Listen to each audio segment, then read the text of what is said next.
السلام علیکم ورحمۃ اللہ وبرکاتہ۔ یہ میں نے پپیتے کا پودا لگایا تھا فیڈر کے ڈھکن میں۔ بچوں کا جو فیڈر کے ڈھکن ہوتے ہیں نا وہ پڑے ہوئے تھے تو اس میں نے لگا دیے۔ تو پہلے بھی ویڈیو میں نے آپ کو دکھایا تھا کہ فیڈر کے ڈھکن میں نے چھوٹے پودے لگائے۔ اب وہ فیڈر کے ڈھکن میں جو پودا لگایا تھا وہ کافی بڑا ہو گیا، تو وہ اب پھولوں پہ آ گیا۔ تو میں نے کہا اس کو اب بڑے پاٹ میں کر دوں، اللہ کرے یہ پھل دے دے۔ تو یہ آپ کو پتہ ہے اکثر میں دکھاتا رہتا ہوں، چھوٹے سے پاٹ میں اور تھوڑی سی مٹی میں پودا درخت جو ہے نا وہ گرو کر رہا ہے۔ اب یہ دیکھیں، یہ میں نے یہ ادھر سے اٹھایا ہے، تو یہ میرا پروگرام تھا کہ اب اس کو میں بڑے پاٹ میں لے جاؤں۔ یہ اس کی روٹس بھی کافی باہر نکلی ہوئی تھی اور اس کا ٹرم دیکھیں کتنا موٹا ہو گیا اس کی پاٹ کے مطابق، چھوٹا سا اس کا پاٹ ہے میرا۔ تو اب اس کو میرا پروگرام تھا کہ 12 انچ کے گملے میں شفٹ کروں گا، تو یہ 12 انچ کے گملے میں شفٹ کرنے لگا ہوں۔ تو گملے کے نیچے سے ہول پہ تو پتھر ڈال دیے ہیں اور بعد میں یہ تقریباً مٹی آدھے سے تھوڑی زیادہ ڈال دی ہے۔ اکثر لوگ تھوڑی سی غلطی کرتے ہیں، جب پودا شفٹ کرتے ہیں تو ان کی کوشش ہوتی ہے کہ زیادہ گہرائی میں لگایا جائے کہ یہ زیادہ پھل دے گا، لیکن اس کو اتنا ہی لگانا چاہیے جتنا وہ پہلے ان کا مٹی کے اندر تھا نا ٹرم، اتنا ہی ہونا چاہیے۔ زیادہ کریں گے تو یہ گل جائے گا۔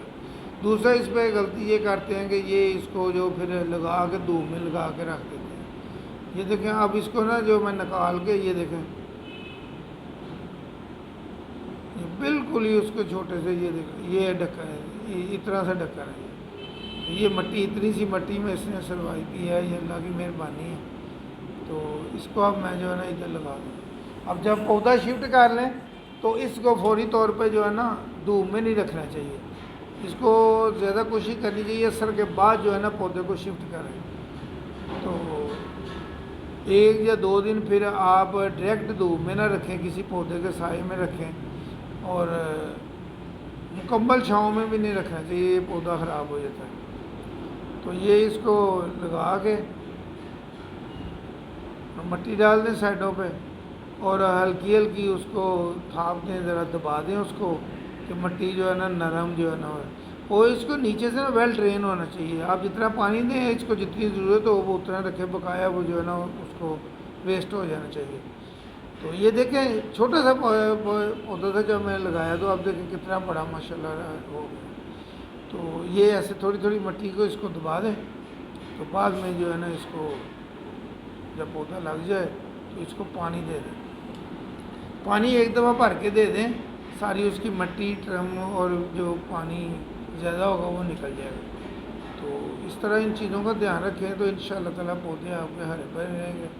آرگینک ان کو سپرے کریں، آرگینک ان کو کھاد ڈالیں، تو انشاءاللہ تعالیٰ یہ پودے ہرے بھرے رہیں گے۔ تو امید ہے کہ اس طرح کی ویڈیو مزید آپ کو انشاءاللہ تعالیٰ ہم اپلوڈ کرتے رہیں گے۔ تو آپ بھی دعاؤں میں یاد رکھنا، اللہ تعالیٰ آپ کا ہمارا حامی ناصر۔ السلام علیکم ورحمۃ اللہ وبرکاتہ۔